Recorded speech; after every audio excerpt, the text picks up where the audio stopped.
এখনকার সমাজে নারীদের ওপরে দ্বৈত দায়িত্ব চাপিয়ে দেয়। একদিকে তাকে ঘরের লক্ষ্মী হতে হবে, আবার অন্যদিকে তাকে আর্থিকভাবে স্বাবলম্বীও হতে হবে, এমন প্রত্যাশাটাই করে আমাদের শ্বশুরবাড়ির লোকজনেরা। যদি মেয়েরা বাইরে চাকরি করে তখন বলা হয় ঘর সামলাতে পারে না, সারাদিন অফিস নিয়ে পড়ে থাকে, সংসার করার সময় কোথায়। আবার যদি মেয়েরা সুন্দরভাবে গুছিয়ে সংসার করে তখন বলা হয় কাজকর্ম কিছু করে না, শুধু বসে বসে খায়। আমার দেখা অনেক পরিবার আছে যেসব পরিবারে বউরা চাকরি করে, তাদের আয় শ্বশুরবাড়ির লোকজনরাই খাবে, কিন্তু তার ইনকামে কোনো গুরুত্ব দেওয়া হয় না, তার মানসিক প্রেশারের উপরে কোনো গুরুত্ব দেওয়া হয় না। সমাজ বদলাচ্ছে, কিন্তু অনেক জায়গায় এখনো নারীরা শুধু অন্যের খুশির জন্যই বাঁচতে হয়, সংসারের সুখের জন্য সে সর্বস্ব ত্যাগ করে, কিন্তু তার চাওয়া পাওয়ার কোনোই গুরুত্ব নেই। যাই হোক, আসসালামু আলাইকুম, কেমন আছেন সবাই? আজকে আমি কিন্তু সরাসরি টমেটোর জমিতে চলে এসেছি। শীত তো প্রায় শেষ হতেই চললো, তাই ভাবলাম যে টমেটোর সসটা বানিয়েই ফেলি। প্রতি বছর এই সময়ে আমি টমেটো সস বানাই, এমনকি সংরক্ষণ করে রাখি, সারা বছর আমরা সেটা খাই। এই সময়টাতে টমেটোর দাম অনেক কম থাকে। আমাদের ছেলেকে আমরা বাইরের খাবার তেমন একটা দেই না, আর এই সব কেনা টমেটো সসের মধ্যে যে কি দেওয়া থাকে তা তো এক আল্লাহ মাবুদ ছাড়া আর কিছুই জানে না। তো এই তো আমরা অনেকগুলো টমেটো কিনে নিয়ে এসেছি। এখানে প্রায় 6 কেজির মতো টমেটো আছে।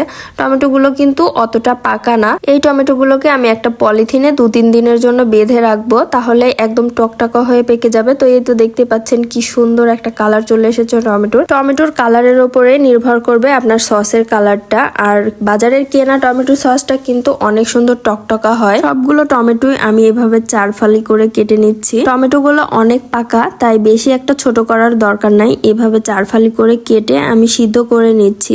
সাবধান, বেশি সিদ্ধ করবেন না, তাহলে কিন্তু সসের কালারটা একদমই ভালো থাকবে না। আমার টমেটোগুলো সিদ্ধ হয়ে গেছে, এবার আমি ব্লেন্ডারের জগে করে ব্লেন্ড করে নিব। অবশ্যই ব্লেন্ডারে ব্লেন্ড করতে হবে, তা না হলে কিন্তু দানা দানা হয়ে থাকবে। এইরকম সিদ্ধ করে ব্লেন্ড করেও কিন্তু আপনারা ফ্রিজে ফ্রোজেন করে রাখতে পারেন। এতে পরবর্তীতে ফ্রিজ থেকে বের করে শুধুমাত্র সস বানিয়ে নিলেই হবে।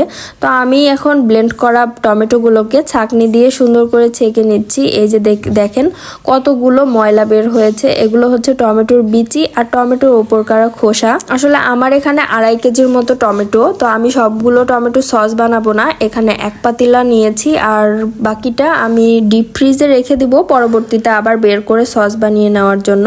প্রথমে দিয়ে দিলাম লাল মরিচের গুঁড়া। টমেটো সসটা একটু টক মিষ্টি ঝাল এরকম হলেই ভালো লাগে। এবার দিয়ে দিলাম লবণ, মরিচ লবণ দিয়ে আমি এরকম একটা ডিম ফেটনি দিয়ে সুন্দর করে মিশিয়ে নিচ্ছি, কারণ মরিচের গুঁড়োগুলো মিশতে একটু ঝামেলা হয়। এর মধ্যে দিয়ে দিলাম আমি 1 কাপ পরিমাণ চিনি। টমেটো সসে অবশ্যই এই হোয়াইট ভিনেগারটা ইউজ করতে হবে, তা না হলে সারা বছর কখনোই সংরক্ষণ করতে পারবেন না।